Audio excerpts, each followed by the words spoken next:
Hello viewers, আসসালামু আলাইকুম। আজ আমি আপনাদেরকে নিয়ে এসেছি দুবাইয়ের এই মরুর বুকে ডেজার্ট সাফারিতে। দেখতে পাচ্ছেন এই ডেজার্ট সাফারি, যেটি তাদের সবচেয়ে বড় পর্যটন আকর্ষণীয় এলাকা। এখানে সারা পৃথিবী থেকে যে পর্যটকরা এই সংযুক্ত আরব আমিরাতে বেড়াতে আসেন, তারা এই জায়গাটিকে অনেক বেশি পছন্দ করেন।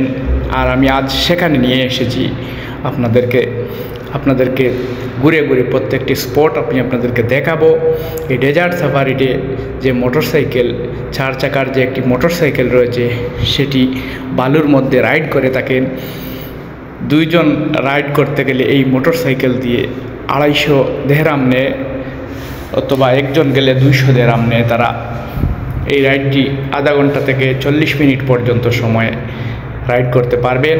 4 চাকার এই রাইড, এই মোটর বাইকটি দিয়ে বালুতে অনেক আনন্দদায়ক অবস্থায় আপনি রাইড করতে পারবেন, যেটি আপনাকে অন্যরকম একটি অনুভূতি দেবে।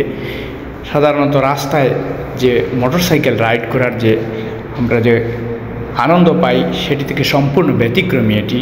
আর এখানে আসার পরে সবাই তাই আরবদের যে একটি ঐতিহ্যবাহী ড্রেস রয়েছে, অনেকে সেই ড্রেস পরে মাথায় গামছা বেঁধে থাকেন।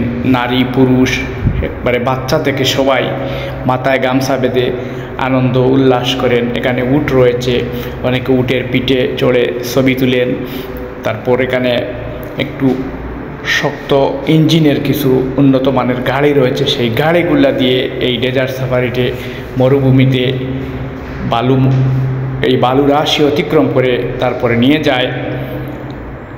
আপনারা দেখতে পাচ্ছেন ওই বাম পাশে যে বড় রং একটি গাড়ি রয়েছে, সেটিও দিয়ে এইরকমের রাইড করা হয়। সেটি 350 দেহরাম নেয়।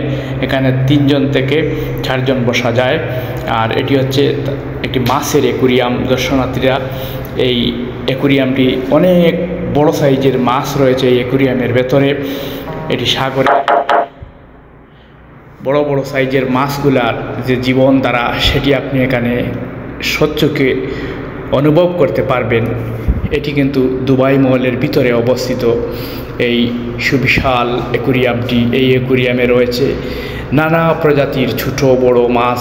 আপনি চাইলে ভিতরে প্রবেশ করে এই মাছগুলোকে খাবার বিতরণ করতে পারবেন, তাহলে বিনিময়ে একটি চার্জ দিতে হবে। আমরা বাহির থেকে ভিডিও ধারণ করার জন্য বাহির থেকেই দাঁড়িয়ে দাঁড়িয়ে ভিডিও করছি আপনাদেরকে তুলে ধরার জন্য। আমাদের ভিডিওটি ভালো লাগলে লাইক করবেন, কমেন্ট করে আপনাদের মূল্যবান মতামত জানিয়ে দেবেন। আর আপনি যদি কখনো কোনো সময় দুবাইয়ে ভ্রমণে আসেন, অবশ্যই ডেজার্ট সাফারিতে আপনি যাবেন।